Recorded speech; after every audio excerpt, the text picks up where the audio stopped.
অসাধারণ শিক্ষণীয় গল্প। সমুদ্রের মাঝখানে এক জাহাজ প্রচণ্ড ঝড়ের মধ্যে পড়ে লণ্ডভণ্ড হয়ে গেল। সেই জাহাজের একজন যাত্রী ভেসে ভেসে একটি নির্জন দ্বীপে এসে পৌঁছালো। জ্ঞান ফেরার পর সে প্রথমেই উপরওয়ালার কাছে প্রাণ খুলে সন্তুষ্টি প্রকাশ করল, কারণ উপরওয়ালা যেভাবে তাকে বাঁচিয়েছে। এবং দ্বীপের তীরে এসে সে একা একা বসে থাকত। কেউ যদি তাকে বাঁচাতে আসতো, এভাবে সে প্রতিদিনই দ্বীপের তীরে এসে বসে থাকতো এবং ভাবত কেউ না কেউ তাকে নিতে আসবে, কিন্তু কেউ তার সন্ধানে আসলো না। এইভাবে দ্বীপের তীরে বসে সে হতাশ হয়ে যেত।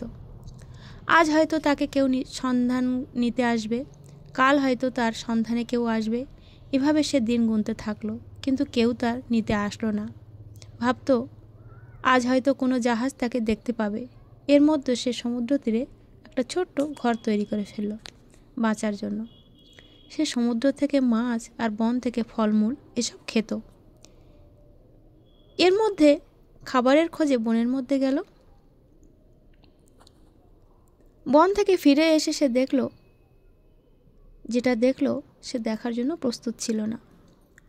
তার রান্না করা চুলো থেকে আগুন লেগে পুরো ঘরটাই পুড়ে ছাই হয়ে গেল এবং কালো ধোঁয়ায় আকাশ ভরে গেল। লোকটি চিৎকার করে বলতে থাকলো, হে আল্লাহ, আশ্রয়হীন হয়ে একটা ছোট্ট কুটিরে বাসা বাঁধলাম, শেষে কিনা সেই কুটিরটাও পুড়ে ছাই হয়ে গেল। হে আল্লাহ, তুমি আমার ভাগ্যে এটাই রেখেছিলে। এই বলে সে আবার পোড়া কুটিরের পাশে শুয়ে ঘুমিয়ে পড়ল। পরদিন সকালে এক জাহাজের শব্দে তার ঘুম ভেঙে গেল এবং দেখল সেই জাহাজটি তার দিকে এগিয়ে আসছে তাকে সাহায্যের জন্য। সে তো অবাক হয়ে গেল। তাদের জিজ্ঞেস করলো, তোমরা কিভাবে জানলে আমি এখানে আটকা পড়ে আছি?